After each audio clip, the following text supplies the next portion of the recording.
Varios personajes que están en Cali y usted pues se ha encontrado con varios de ellos, Lucas.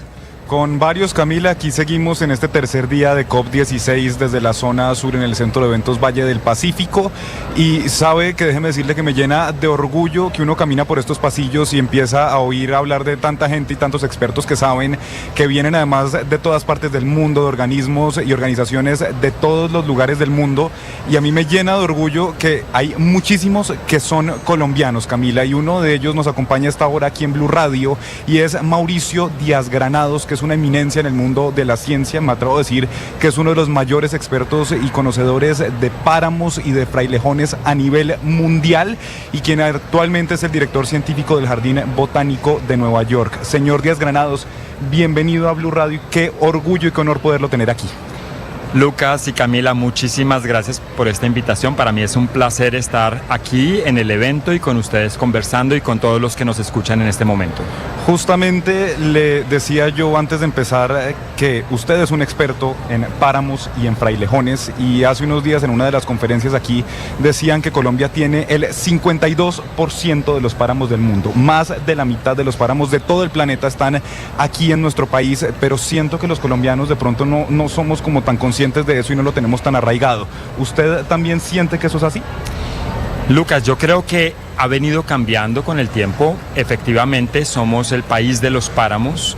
Hay páramos solamente en 6 países del mundo. Los demás 5 países, que están todos en el norte de Sudamérica, con unos pequeños páramos en Panamá y Costa Rica. Tenemos páramos en Ecuador, Venezuela, en el noreste de Perú.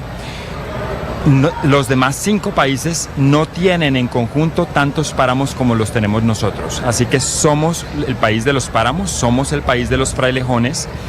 Paulatinamente hemos sido más conscientes de no solamente la importancia de este ecosistema, sino nuestra responsabilidad para conocerlos y protegerlos. Y ojalá que entre todos los colombianos nos volvamos embajadores de estos ecosistemas de los cuales dependemos, de los cuales tomamos el agua, pero que también nos dan vida en muchas dimensiones. Director Díaz Granados, precisamente por eso que usted dice de los cuales tomamos el agua, usted debe saber la situación en la que estamos en Bogotá. Y es que en estos momentos estamos en racionamiento de agua cada 10 días, cada 9 días, por cuenta de que los embalses están muy bajitos y no llueve. El hecho de que no llueva, el hecho de que estemos en esta crisis del agua en Bogotá, pues obedece a muchos factores. Pero yo le quería preguntar a usted, como experto en los páramos, si uno de esos factores es la afectación que está teniendo los páramos por no haberlos cuidado bien. Por supuesto que la conservación o la falta de conservación en algunos páramos y las quemas y degradación de los páramos en múltiples niveles, por ejemplo, el cambio de uso del suelo, la minería extensiva en los páramos, la degradación de los suelos y de su cobertura vegetal, ha afectado el aprovisionamiento del agua por parte de los páramos. Los páramos actúan como reservorio de agua, como esponjas vivas de agua.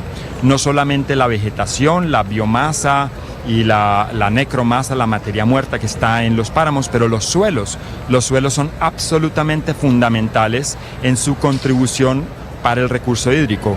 Cuando los páramos son degradados, por ejemplo, a través de actividades ilícitas, pierden su capacidad de provisión de agua para todas las comunidades.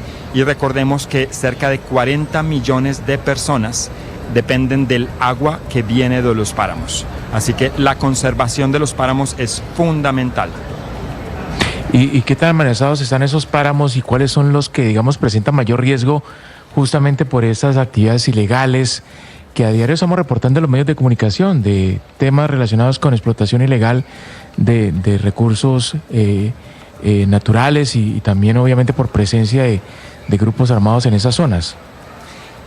Hay aproximadamente un 30% de páramos bajo figuras de protección, por ejemplo parques nacionales, pero todavía nos queda mucho trabajo para extender estas figuras de protección en todos los niveles, no solamente a través del sistema de parques nacionales naturales, sino también parques o reservas regionales, municipales, incluso reservas de la sociedad civil.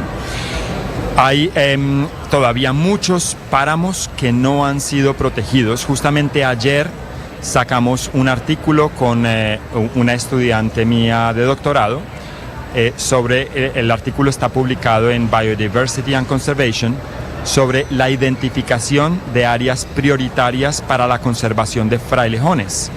Y estas áreas que nosotros identificamos en esta publicación científica son áreas que conservan especies críticamente amenazadas y que no cuentan con ninguna figura de protección.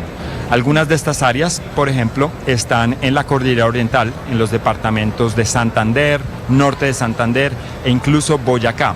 Todavía tenemos muchos páramos donde no tenemos una figura de protección o las figuras de protección no cumplen con una efectividad para detener estas acciones que están deteriorando los ecosistemas. Señor Díaz Granados, justamente sobre eso le quiero preguntar, porque a medida que somos más conscientes del cuidado de los páramos y, por ejemplo, de la fragilidad que tiene un frailejón, pues también aparecen pugnas constantes con asentamientos de personas o con desarrollos económicos. Justo en este momento tenemos un paro minero al que se acaban de unir los campesinos de Santander, porque ellos del páramo de Santander, porque dicen que no les están permitiendo tener sus proyectos agrícolas o agropecuarios y están en paro en este momento.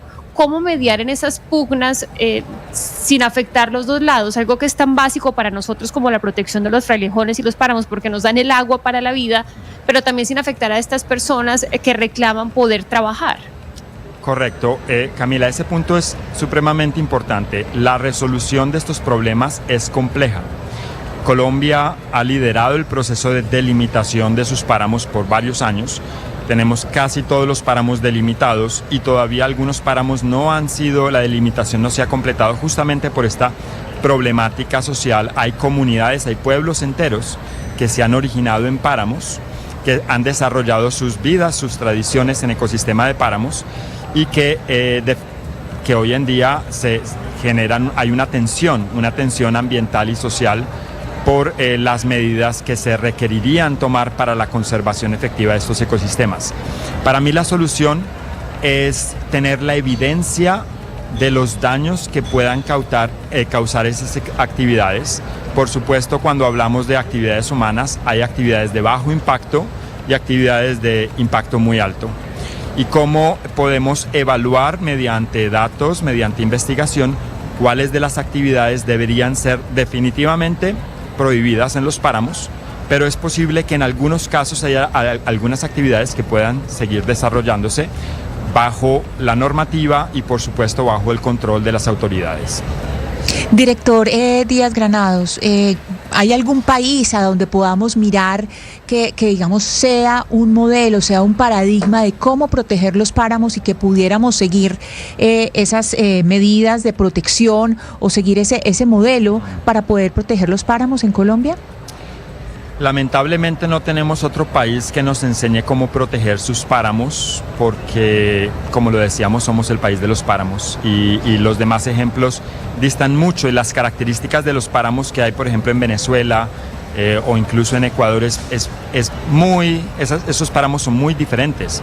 Los páramos en Venezuela son escarpados, están en la cumbre de montañas de difícil acceso, por ejemplo, mientras que nuestros páramos son extensos, con cimas redondeadas, que permiten un gran sinnúmero de actividades y que permiten el asentamiento de pueblos y que han estado allí desde hace muchas generaciones. Tal vez podemos aprender de ejemplos de parques naturales en donde se ha permitido un cierto número de actividades de bajo impacto, donde hay todavía comunidades y son las comunidades las que se convierten en los guardianes de los ecosistemas. Yo creo que por ahí está la solución. Quienes protejan estos ecosistemas tienen que ser principalmente los miembros de las comunidades.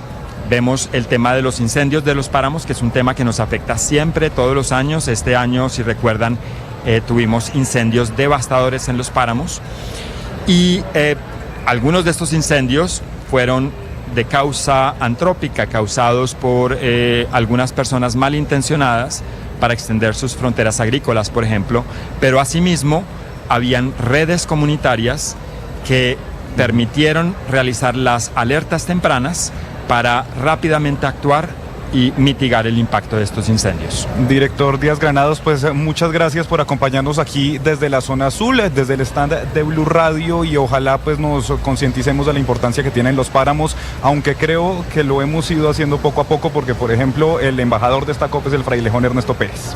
Claro que sí, por supuesto, y ojalá que así sea.